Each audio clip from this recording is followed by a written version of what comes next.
Gorgeous tiger, and what a gorgeous tiger indeed.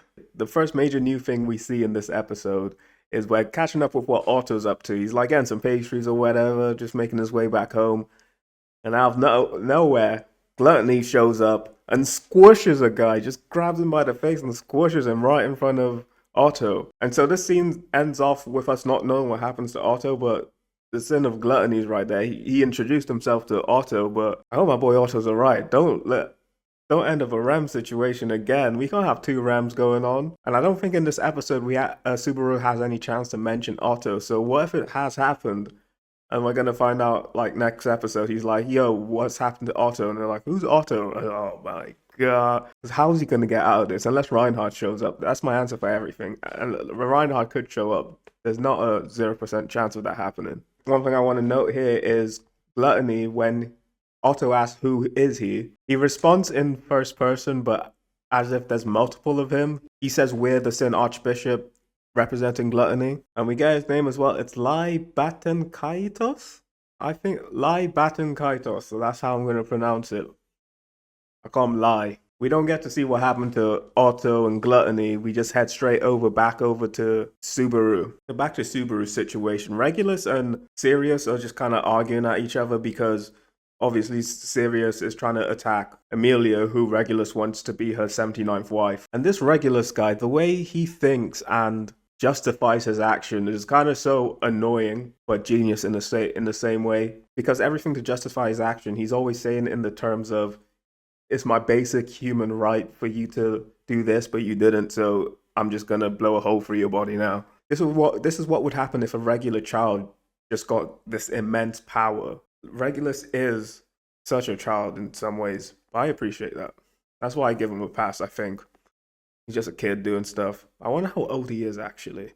Actually, he's 400 or something years old. He should grow up by now. Never mind. I take that back. Sirius and Regulus clash, but then Subaru shows off the fruits of his training, and he Indiana Jones whips and gets a Regulus around the neck. They did a sham act before to conceal themselves, and Subaru was actually able to land his whip onto Regulus. I was really surprised because I thought Regulus can just automatically deflect any attack, but he must have to be able to see it coming or something. Regulus was kind of giving me Gojo vibes of having the Infinity with his ability to just reflect stuff. We don't even really know what it really is. But anyway, he's able to repel the ropes once they're on him, and it doesn't do any damage at all. And he goes to attack Subaru, but this is where Subaru unveils his new technique with Baco, and they go into this pink aura thing and phase through him. Subaru says the attack separates them from the world by half a step. So he's doing some kind of hit from Dragon Ball Super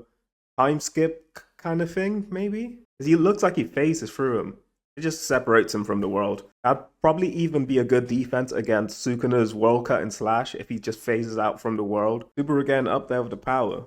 But it looks like a long drawn out kind of ability to cast kind of thing. He could use that repeatedly, that would be pretty hacks broken. But this isn't the only thing. He's able to use the unseen hand. He calls it his invisible providence now, but it actually lands a solid hit on Regulus. I say solid, it just like knocks his chin back a bit. It doesn't look as if it did any damage, but it's cool to see. A normal enemy, Subaru would have handled him. Little combo of Birko right there. Subaru isn't able to finish up, and we find out that Regulus doesn't even know Amelia's name. And we also find out his condition to loving a person is that they have a pretty face. So this guy really doesn't understand what love is. Once Sirius sees the invisible providence, he immediately thinks that Subaru is actually Betelgeuse, which, to be honest, kind of makes sense because you hear Betelgeuse died.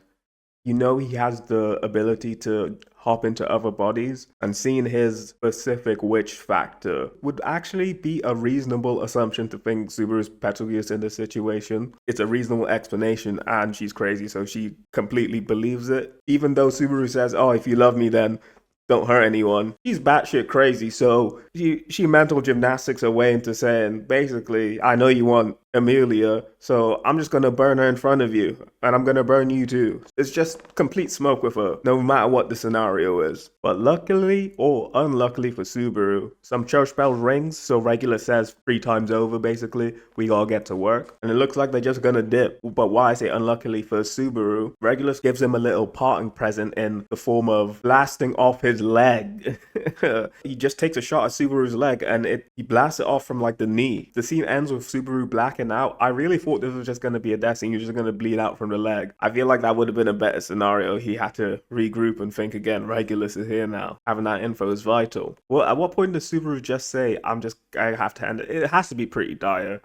If no one's dead yet or anything, no point in doing that. Instead of a death scene, we go over to what Garf and Mimi are doing. In the day, they're just chilling. So I don't know if this was on the same day. It doesn't seem like it because it goes from day to night, and they probably would have reconned with Subaru at this time. So this might have been the day before this all happened. But I'm not sure of the time frame. To summarize this Garf little mother arc right now at this moment, it's an amnesia arc. It happens in every story. There's a amnesia arc. Will she get her memories back? We basically find out that Garf's mum doesn't have her memories. She lost her memories when she was in that accident. I don't know what to say about amnesia storylines. They're just like, it's just they have been done. They have been done. There's only so many outcomes to the amnesia storyline. She either keeps not knowing her memory. There's only 2 outcomes. She either always well, there's 3 possibilities you could do.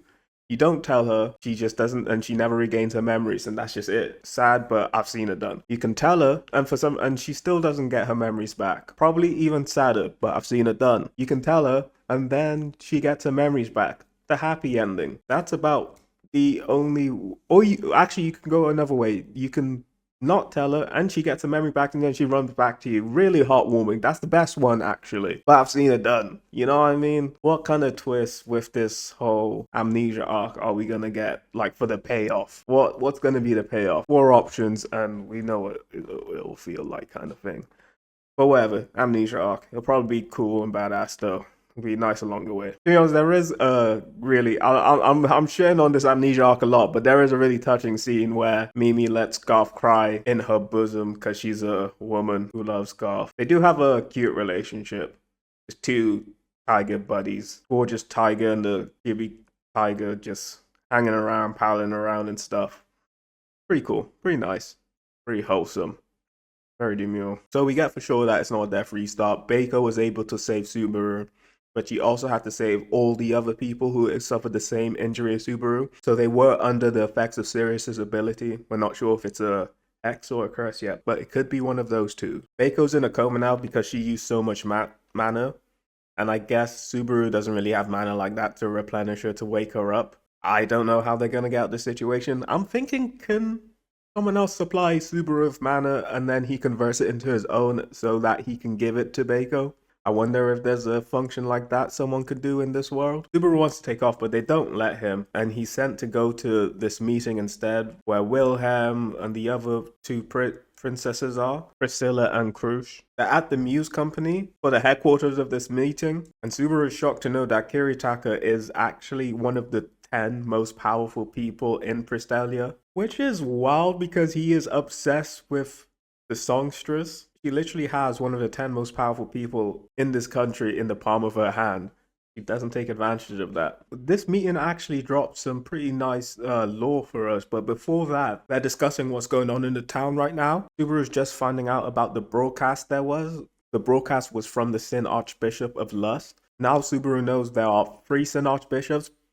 However, Gluttony never gets mentioned in this headquarter thing, in this meeting, so they don't know there's actually 4, and there might even be more because I feel like I saw on some promotional material quite a few enemies, but maybe not all of them are archbishops, because I remember seeing Sirius. I can't remember the frame for all the other ones. And now the important lore drop they gave us is that the city was actually built to trap the witch herself. I thought it was like maybe Hector or something, because Echidna was trying to do stuff about Hector, trying to sort him out. He's a bit of a troublesome kind of guy to have around. I wonder if he's still walking around today. And so it said some of the witch's remains are still in the city. So that's probably what the cult are after, gonna do some ritual nonsense. And the final scene of this episode is Garf running into his mother. His mother's telling him that her husband and the children were where the broadcast was coming from, so they may be in danger.